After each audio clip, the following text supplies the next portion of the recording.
Now, Hank and Sarah, I'm just going to spend the next 5 minutes or so talking about the investment and borrowing strategy that supports your financial plan.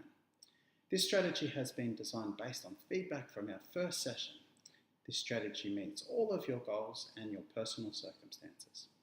One of my key responsibilities is to know your client, know your product rule. Are you aware of this? No, you're not? Oh, that's okay. Well, basically, I have to ensure that I know enough about your personal circumstances and only recommend products that I know and that suit you. For instance, you have both rated as moderate with your risk tolerance scores. This means you have a preference for stability when it comes to your finances. Would you prefer a more certain return than a variable return that may be higher in interest? Would you say that describes you? Yes, okay, great. With regards to your investments, I propose one diversified superannuation account each that is aligned with your medium risk tolerance. Having just one account each will ensure lower fees and will be easy to manage. Now, a diversified account for someone with a medium risk tolerance looks something like this.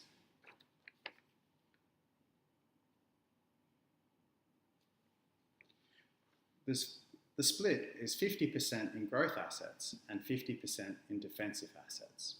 The growth assets include shares and property, while the defensive assets include cash and fixed interest. Now, do you know about the benefits of diversification?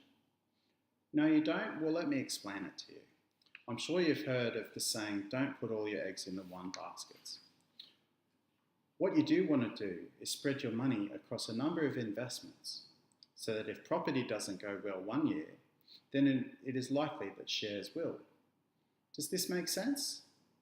Oh yes, great. It is for this reason that we propose you sell your Woolworths and Telstra shares and instead invest in the managed fund. This managed fund would be diversified and matched to your medium risk tolerance. There are many managed funds on the market, and we'll pick one for you that is easy to manage with low fees. This will be in your name, Sarah, as you pay less tax than Hank. At this point in time, we do not recommend an investment property. These can be very hard to manage and do not offer diversification. Your managed fund will invest in property on your behalf, but it will only be a small portion of your nest egg. This way you won't be putting all of your eggs in the one basket. Any questions about investment strategy before I move on to borrowings? No? Okay, well, I'm glad that makes sense to you. Now, straight to the point. You need to pay off your credit card before it accrues interest. From our last meeting, you said you had redraw facilities on your home loan. You need to redraw money from your home loan and pay off your credit card in the next fortnight. Now, with your home loan, last time we spoke, you said you were concerned that you're not making enough progress with it. You have, in fact, paid it down from $690,000 to $409,000. That's a great achievement over 4 years, and this is something I can help you with going forward. You are currently paying 5.5% interest, and that is far too much. There are products out there that are closer to 4%, so I propose refinancing your loan. Now let me show you a graph of how much money you'll save. This graph here shows how much interest you will pay on your current loan, in the order of $80,000, whilst the new loan with an interest rate of just over 4% will only be $60,000 of interest. That's a saving of over $20,000. Now with your loan, I propose borrowing $500,000. Some of this money would be available through a redraw facility, which as you know is a good strategy. I also propose using $50,000 of this for the managed fund I mentioned earlier.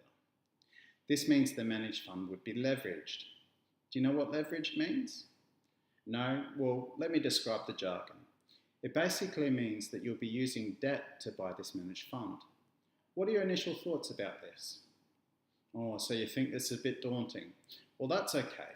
Let me describe the benefits. There are several benefits for using debt for investment. The first one being that the interest on the investment is usually than that accrued by the loan. Second, the interest that you pay is tax deductible and it can help you grow your assets faster. I have proposed a small amount of $50,000 so that you can trial it and see if it suits you. Are you happy to proceed with this? Okay, great. Now, do you have any further questions about the investments and the borrowing strategy? No, you don't? Okay, well, let's grab a quick coffee and we'll have a break before we move on to the next section. Thank you.